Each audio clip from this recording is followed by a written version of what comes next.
Okay, so hypertension. It is amazingly complex, but everybody has it, pretty much. So, hypertension is increased blood pressure, right? That's the simplest way to put it. Increased blood pressure. There can be 1,000 different ways and reasons of why people have hypertension.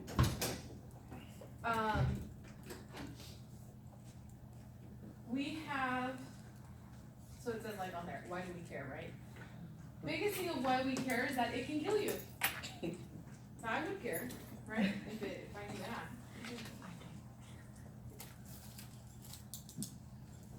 So like we talked about some risk factors before already. We have what are referred to as non-modifiable, things you just are out of your control. Genetics, right, is that within your control? No. So if you have, a family history of hypertension, oddly enough I do, I don't know why mine's low, I think she's gonna shoot up one day and kill me. And that's not modifiable, right, you can't change that. If it's a sex thing, right, male versus female, males tend to have hypertension more often than females at certain times of their life, and vice versa for females. That's not modifiable. I can't change that. Well, I don't know if you do, but technically, right, the underlying, you can't change that. Modifiable are all that list of things that we went to at the beginning in that continuum. That is your nutrition, right, exercise, whether you smoke or not. Right now, no, please God, don't vape. You're gonna kill yourself real fast. What else? Diabetes, right? Getting those things under control, which always goes back to nutrition and exercise. All of those things, those are modifiable. Those are things that I have control of that I can change. Now, how does high blood pressure affect your body, your organ systems? First of all, in your brain, it can cause a stroke, right? Cerebrovascular accident. If the pressure in your blood vessels is increased, will the diameter of your blood vessels sometimes increase? Yes, right? Especially if it's chronic. Your blood vessels are gonna say, we gotta do something, let's dilate a little bit more. Again, we talked about how much space is there in our skull for that to happen? Not very much, not very much, okay? And that's where we get headaches from, right? Is vasodilation in our brain causes headaches. So if it's left like that for a long time or uncontrolled hypertension, then we're at increased risk for strokes. We have what's referred to as hypertensive encephalopathy, and that the signs and symptoms for that are headaches, confusions, and convulsions or seizures. Okay. Our eyes, people have heard of people like having temporary blindness, like, oh, they just went blind and then they came back. That can be due to hypertension as well as increased blood sugar. Okay. In the blood, elevated sugar levels, and that's why those two things go hand in hand with diabetes. The effects on the heart is it can give you a heart attack, or what we call a myocardial infarction. Or it can cause heart failure, right? Like we talked about at the beginning. If your pump is working too much and your tubes, right? Your cardiovascular system, your tubes are working too much too. At some point, they're gonna say, I quit. Just like if they work you too hard at home or at work, you're like, screw this, I'm out of here. That your heart does that too, okay? So it causes heart failure. Kidneys, hypertensive can cause chronic renal failure. Okay, again, it's being overworked, there's too much pressure in there, it'll cause renal failure. If it's uncontrolled hypertension for a long time, chronic hypertension, chronic renal failure, okay? Does that make sense how all of it's intertwined with one another? I'm not gonna go over that with you guys and kill you. But types of drugs for hypertension. We've talked about beta blockers, right? When we talked about the receptors for the nervous system, the adrenergic receptors. We have those beta blockers. Okay, so you're gonna have to pull those that cute little chart out. We would have what are called ACE inhibitors. We have angiotensin receptor blockers, which are your ARBs. We have calcium channel blockers. We have diuretics, and there's a tons of other drugs. Okay. What's ARBs again? Angiotensin receptor blockers. And we're gonna go into that whole system right now.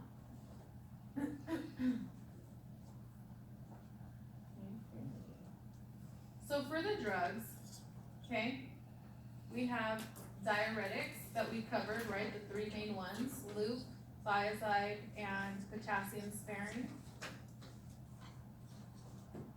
We have sympathoplegic blockers. Look at that. Oh, shoot, I gotta pull back from what I lost and dumped a couple weeks ago. Yeah, you do. Right, alpha and beta receptors, if you remember, for the matching on your exam, it was alpha 1, alpha 2, beta 1, beta 2, and what they did. And there was one that increased renin, right? And increased heart contractility, increased heart rate as well, okay?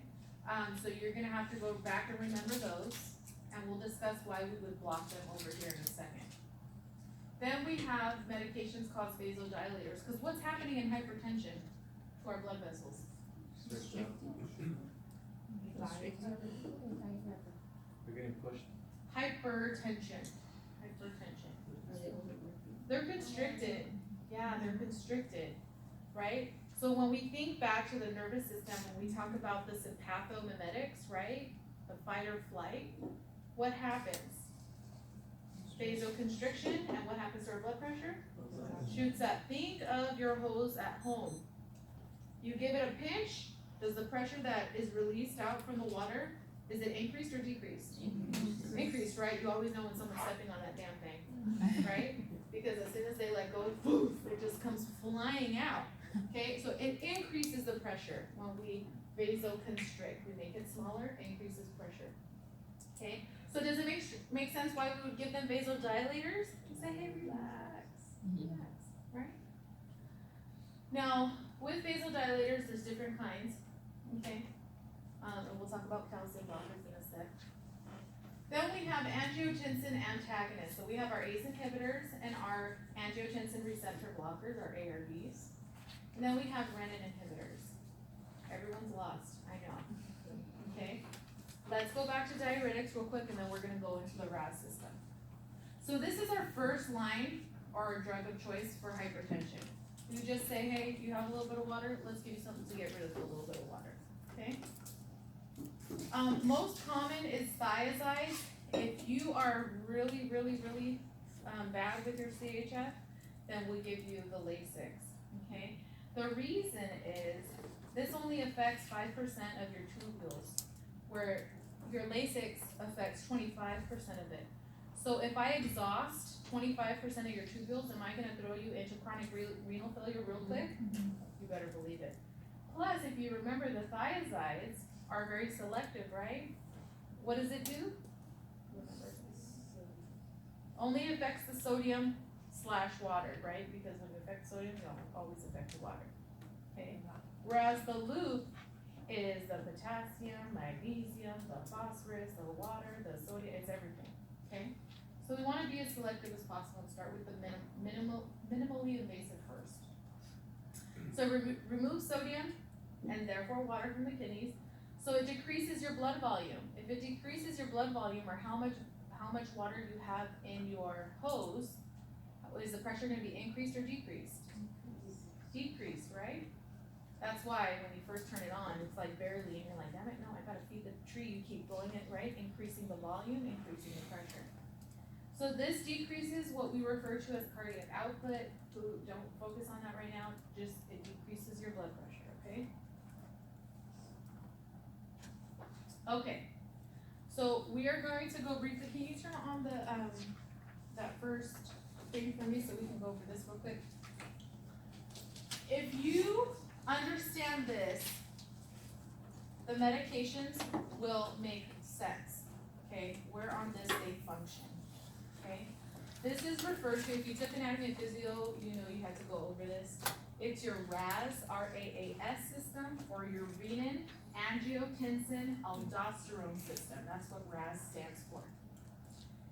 The whole basis for this is how hypertension happens in your body, okay? Of course, this is over time. So the first thing is that your liver releases angiotensinogen, okay? And when I say releases it, it's out in the cardiovascular system, right? Out in the blood. So your liver says, okay, there's 1,000 factors we don't need to know about right now. We need angiotensinogen. Releases it. Renin, if you remember back, right, to those alpha and beta blockers, receptors, adrenergic receptors, one of them released renin. And it increased blood pressure, okay? So, this gets released into the blood system from the liver.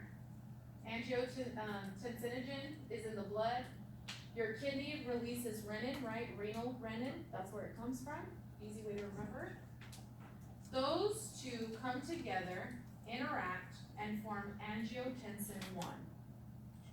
Okay? So it comes out of angiotensinogen plus renin equals angiotensin 1. Okay?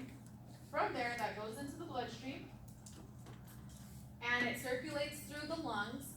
The lungs have what we refer to as this ACE, angiotensin converting enzyme. So guess what it does? It converts angiotensin, right? So angiotensin 1 comes over here and says, oh look, ACE, hey, how are you? Angiotensin 1 interacts with ACE, turns into angiotensin 2. That's our hypertensive killer. That's our point of no return, okay?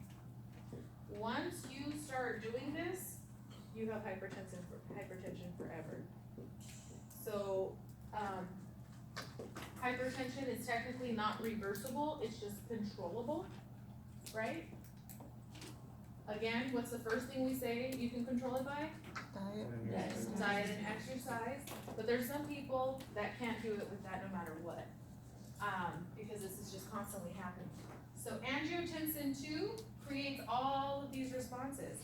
It creates, and I probably wrote it on the wrong side, but there was more space on this side.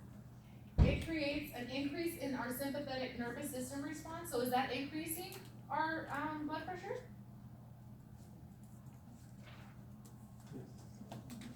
Our fight or flight, right? It increases our blood pressure, increases our heart rate, okay? Is that something we want? No. No, not for a long time, right? This is chronic, hypertension is chronic. It increases aldosterone secretion from our adrenal cortex. That also increases our blood pressure, okay? It increases our arterial constriction, automatically that increases our blood pressure, right? I'll move in a second, guys. It also increases our ADH secretion, antidiuretic hormone. What does antidiuretic hormone do? You retain water, right? It goes against our diuretic. Do you want that in a hypertension? No, that's what will cause hypertension. And then it also increases sodium chloride reabsorption in the renal tubules, okay? This angiotensin 2 is a killer. That's what causes our hypertension in our patients, okay? And it also increases potassium secretion because when sodium and potassium are inversely related. Where does angiotensin 1 go into? Angiotensin 1 circulates through the lungs, and angiotensin converting enzyme, or ACE, is found there. So when it mixes and it's like, hey, it turns into angiotensin 2. So when that goes into circulation, you're screwed, okay? So there's a lot of ways that we can give drugs on different portions of this chart of what's happening in your body. That's where we're getting our medications from, okay? And then just whoever takes the best picture of this, just forward it to me, that way I can put it on the video too for you guys, okay? Now we have our ACE inhibitors. Does it make sense why we would want an ACE inhibitor? Yes? No? So that we don't get it to the angiotensin 2. That's right. If I give an ACE inhibitor, it's gonna stop, we need to stop something in this process, and there's different ways we can do that. So if we say, we don't wanna get here, okay, this is our dead zone. Okay, this is no good. So there's different areas in which we can manipulate to not get here. So if I have an ACE inhibitor, it stops this, which means it stops angiotensin 1 from converting into angiotensin 2 and causing all this havoc, right? So these are our ACE inhibitors. Okay. The way that you recognize them of what kind of medication it is, just by the name, is that they'll always end in pril. Your ACE inhibitors always end in pril. Enalapril, what is it, I can't remember what the hell. Lisinopril, there's 1,000 of them, okay? But they have this ending in pril, okay? So what it does is it prevents vasoconstriction by blocking the production of angiotensin 2, right? Which we can see right here, it blocks that.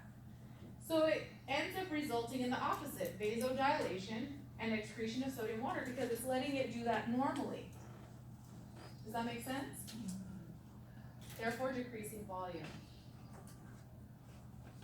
So, it decreases what we refer to as peripheral vascular resistance. That's just pressure, guys. It's just pressure.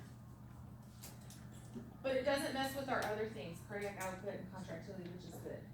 So some side effects are, of course, you might be dizzy, right? Orthostatic hypotension, that's when you get up real fast and you're kind of like, wait, what happened? And then you kind of grab your bearings real quick. It can cause GI distress. The biggest thing to know about this medication is that it causes a very persistent dry cough. Most of the time when we see a patient, we'll get report, we'll say, oh, okay, they're on this, that, whatever. And we say, oh, they've been on a pril. And we go into the room and you're like, oh yeah, they're on a pril.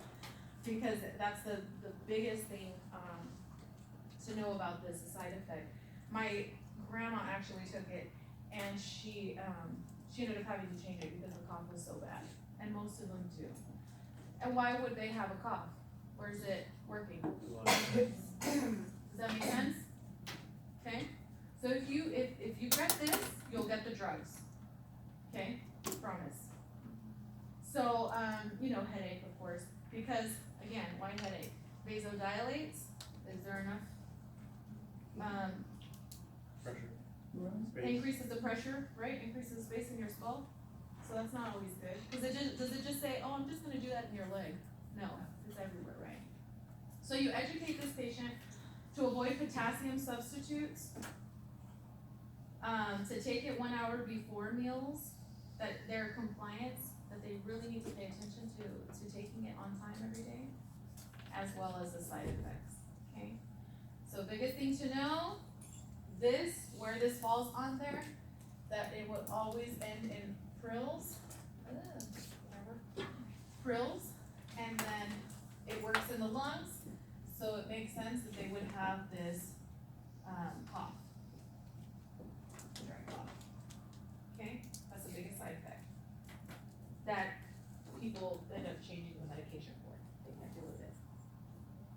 Okay. Then we have your angiotensin receptor blockers. Those are, the ending is always in sartan. So losartan is probably the major one that people recognize the most. So it blocks the receptors for angiotensin 2 and arterial smooth muscle, causing vasodilation and excretion of sodium water, decreasing the blood pressure. So let's think about this. Does it stop your body's natural process of hypertension? No. So do you still have angiotensin 2 all up everywhere? Yes. What is this stopping? Receptors. The receptors. So it says, oh, block you, it's musical chairs, right? I got there first, bye. So that's what it's doing. So it's not stopping the natural process your body is going through, it's uptaking those receptors and blocking them. Okay? So, you have I don't know how to draw a receptor. Yeah, it was like something like this, right? So we'll just say this is angiotensin 2, and then this is your receptor on your cell, and then it blocks that, okay? So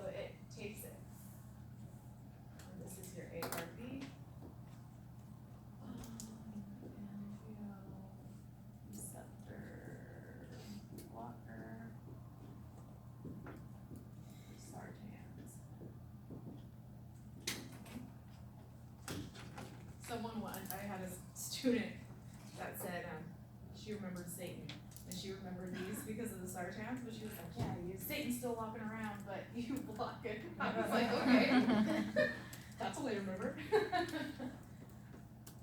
I went backwards. Okay. So it's just blocking those receptors, that's all it's doing. Calcium channel blockers, okay? The one I'm gonna want you to know from here, I think on your, I think I put diltiazem on there, right? On your study guide? Is that the one I put? Yeah, she. I'll have to look at it, but I think I put diltiazem on there. For, you guys know I put the exam 2 study guide up already, right? Okay. I think I put diltiazem on there, so I'll look at it today and I'll have it on your med sheet for what I want it for, but I'm pretty sure I put diltiazem, okay? But also known as the penes, okay, the endopene, so diltiazem is just the, trait.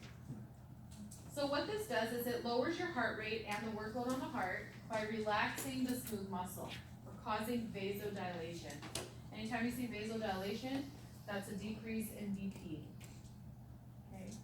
This can actually help with a lot of things, calcium channel blockers. We already talked about how it helps in the nervous system, right? When it comes about with GABA and the seizures. I was like, I forgot about all that already. Okay, so this blocks calcium from getting into the cell, so it decreases contractility and conductivity of the heart, decreases the demand for oxygen. So it's just like in the nervous system, it slows things down, right? It's a common thing, it slows things down. In this setting, we're talking about cardiovascular, it's slowing things down, okay? So it decreases, obviously it decreases BP. Why does it have it as a side effect? Does it go too far? Yeah, it works too much, right? It works too much. We're like, wait. It slows down your heart rate. So bradycardia is decreased heart rate, right? Anything that it does, it can work too much. Throw it into the opposite. Don't worry about the blocks. Headache, right? Vasodilation, headache. Abdominal discomfort, because again, it slows things down, right? We need calcium for like everything in our body. So it slows things down, constipation, nausea, and then peripheral edema as well can be a side effect. Okay. So this one doesn't necessarily work in correlation too much with the RAS, but it works specifically on the cardiovascular system. So you have your calcium channel blocker that we refer to as CCBs. Okay, CCB, calcium channel blocker. And again, just think neuro. When you have that, it decreases calcium, so it decreases BP and decreases heart rate. It works directly up there. Next.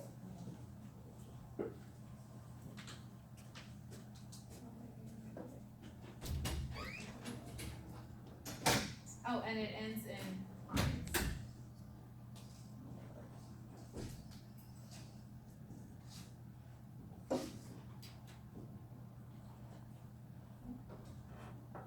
Then we have beta blockers. So if we go back to the nervous system with our beta 1s and beta 2s, right?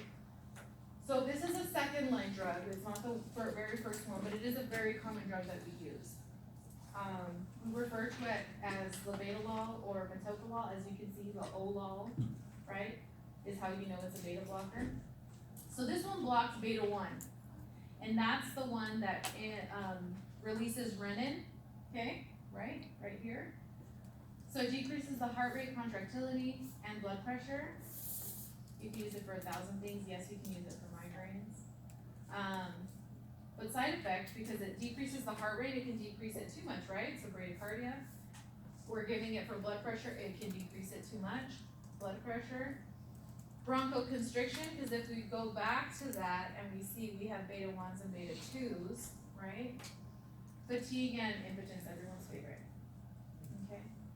So you have to be careful. So who would you not want to give this to? Somebody in respiratory distress.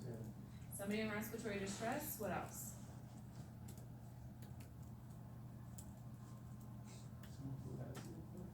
Someone who already has low blood pressure, right? Low heart rate. Those are not people we wanna give these to, okay? But it blocks beta one. It blocks beta one. And so this one not only can work on the cardiovascular system, but it can also work, like blocking renin, right? So this is our beta blockers, what we call them BBs. And they're known as the low levels. Is it overkill if someone can have all three? The ones that we see most of the time that have to have like a lot are African Americans. Hypertension is super, like it's just a genetic thing that they're, predisposed to. And so the people I've seen that are on like everything at once, including diuretics, including everything, and are still in CHF, are for the most part either, African Americans and, non-compliant Hispanics.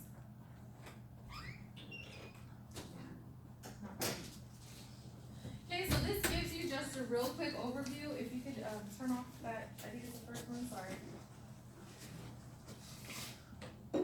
Okay, we have our thiazides like we talked about it, okay? We have our beta blockers. We have our ACE inhibitors, our angiotensin II antagonists, alpha blockers as well, and then calcium channel blockers. And it gives you about like how much it costs for that treatment per day, okay? So these are very, very common drugs. They're not actually that expensive for the most part, as you can tell. But still, if you're on several at once, and you're on a fixed income, and you're older, not, you know, it can get expensive real fast.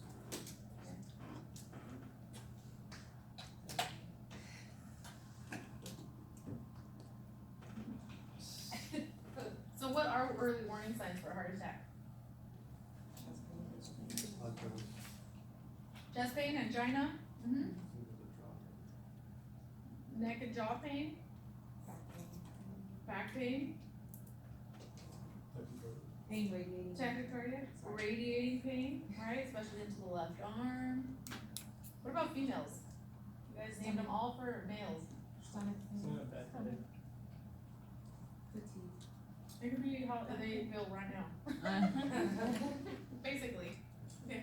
Anyone watch Grey's Anatomy? Legit, only a couple of you? Yes. I'm waiting for it tomorrow. So, but you know when, what's her face she went to the other hospital, whatever, what's her name? Dr. Bailey. Yeah. Bailey, right? She went to the other hospital and she was like, get me out of here. And they were like, oh, you have psych issues. And she was like, I'm having a goddamn heart attack, you guys. It's not the classic symptoms, blah, blah, blah. And so that's true. In women, a lot of times, because they feel like that all the time, right? Fatigue and all of these other things. They feel like that normally. So it's like, how do I differentiate that between a heart attack? You know, early signs of heart attacks too. So be aware that that is definitely gender specific. Most women do not have the pressure in the chest, the angina, the radiating down the left side. They have very subtle signs and symptoms. They have fatigue, they have, they'll have pain, but it'll be either like epigastric type stomach pain. It can be, a lot of times they feel like they just have a toothache. That's their version of radiating neck pain that males have. What else? Well, different things like that, but it's like nothing they wouldn't push past, right? And then all of a sudden, they drop dead, okay? So be cognizant of that. Know that there are male and female differences with a lot of the disease processes that we go over. Professor? Yeah. You can see a heart attack on EKG, right? You can, depending, there are different versions of heart attack. You can have, there's different levels, whether you have ischemia or it leads to an infarct and all this trauma. But for females, many times you don't actually see it until it's later. Yeah. So It like, depends on what area also that it's going. Most of the time, the widow, what we refer to as the widowmaker, is in the LAD, the left anterior descending, which is the largest vessel that feeds the left side of the heart. The left ventricle is what pumps out to the whole body, right? So if you have it there, you're gonna notice real quick. But a lot of times you can have it in smaller vessels. The higher up it is, the more screwed you are, because it stops everything from below, right? So if you ever have a heart attack, you want it on the lower side, on the right. You're like, can you just have your like right there? Not that you can ask it, but it depends. We have what we call non-STEMIs and STEMIs. Non-STEMIs are non-ECG change, myocardial infarctions. When we have the STEMIs, those are your massives, or those are the ones on the left side for the most part. So it just depends. It depends. so there's like a lot of discrepancies in on the iWatch EKG, On the what? the watch. Yeah, I mean, for the masses, it's great, but for the little tweaks in here and gender differences and things like that, it's different. Like for me, people would think I have like an AV block or something like that because I'm always really cardiac. But I'm not. It's just sinus breathing, you know. So every person's different, and that's the whole point of this with pharmacology is every single person is different. Every single person, and that's why nursing is so impossible sometimes because we want you to fit into this damn box that I learned, and you're not fitting into that. So what the heck am I supposed to do with you, right? So that's why it's always critical thinking and thinking outside of the box. Okay. So which systems of the body are affected by hypertension? Everything. Be just slightly specific. Kidneys. Kidneys, so Brain. renal, Brain, eyes. brain, vision, heart, right? Yeah, yeah. Yeah, those are your biggest ones, lungs. So yeah, hypertension affects everything. Add to your list. If taking hydrochlorothiazide, right, the thiazide or Lasix, what should we educate our patient about diet? Increase potassium, right? Because both of those are not potassium sparing. That's the aldactone. What dietary education should you give to a patient taking a calcium channel blocker? Oh, we talked about this with neuro. No grapefruit juice? Okay, and drink all the milk you want. Huh? I'm giving you a calcium channel blocker. Oh, you need more calcium in. Yeah, please don't increase your calcium, right? Because it's gonna do the complete opposite of what we're doing. Does that make sense? You're gonna have high levels of calcium, which is not good for you. Which class of drugs can cause a dry cough? ACE inhibitors, yeah, angiotensin-converting enzyme inhibitors. True or false? ACE inhibitors work to decrease the workload on the heart by blocking the conversion of angiotensin 2 to angiotensin 1, which causes vasodilation. False, right? It's the other way around. Angiotensin 1 to angiotensin 2 is what it stops. Okay. Which of the following is a side effect of spironolactone or aldactone?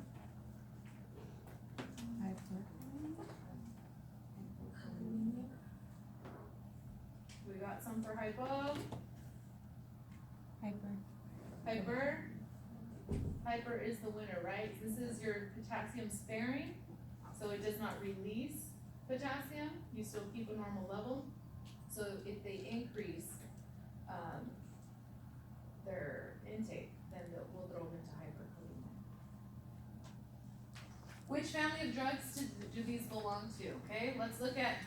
You guys are like, well, we just went over it. Okay, but look at the endings.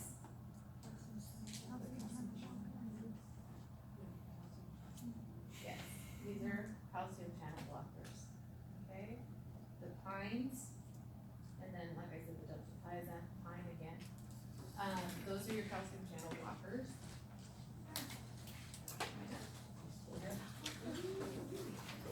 I thought I was not gonna get to it. At the big dollars, I'm just kidding. Here's like, no.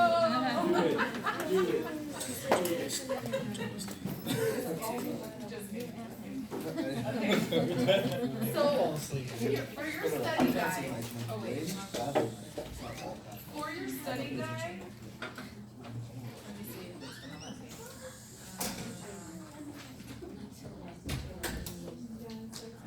Second.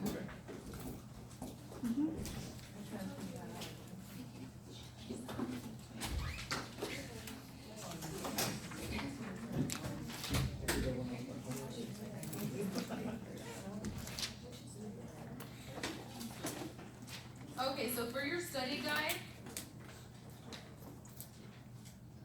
it says review immune drugs, so methotrexate, cyclosporin, right, those were immunosuppressants. Okay, and interferon, again, just general, not specific types of interferon, just what does interferon do? Understand how they work, potential side effects, and pertinent patient teaching. Potential side effects, what's the biggest one? Infection, right? Know what elevated or decreased levels of lipoproteins mean and how they would be addressed, right? So if you have high levels of lipids, what medications we would give if they have low, just shove shrimp down there.